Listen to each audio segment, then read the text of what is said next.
لبيك اللهم لبيك لبيك لا شريك لك لبيك আলহামদুলিল্লাহ। আজকে যে গেটটা দেখানো হচ্ছে হলো টয়লেট নাম্বার 205।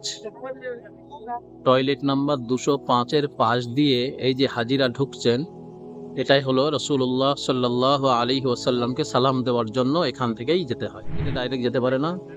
এই রাস্তা দিয়ে যাবেন, এই ব্যারিকেড করা আছে, এই যাচ্ছেন হাজিরা ওই দূর থেকে, সেই ঘুরিয়ে দিয়েছে, ওখান থেকে ঘুরে ঘুরে তারপরে ওই 1 নাম্বার গেটের এখানে যাবে। এই যে মিনার দেখতে পাচ্ছেন, এটাই হলো 1 নাম্বার গেট। ওখান থেকে গিয়ে আমার রাসূলকে সালাম। আসসালাতু ওয়াসসালামু আলাইকা ইয়া রাসূলুল্লাহ, আসসালাতু ওয়াসসালামু আলাইকা ইয়া নাবিয়াল্লাহ, আসসালাতু ওয়াসসালামু আলাইকা ইয়া খায়রুল খালকিল্লাহ, আসসালাতু আলাইকা ইয়া হাবিবাল্লাহ, আসসালাতু ওয়াসসালামু আলাইকা ইয়া রাহমাতাল লিল আলামিন, الصلاة والسلام عليك يا شافع المذنبين، السلام عليك أيها النبي ورحمة الله وبركاته।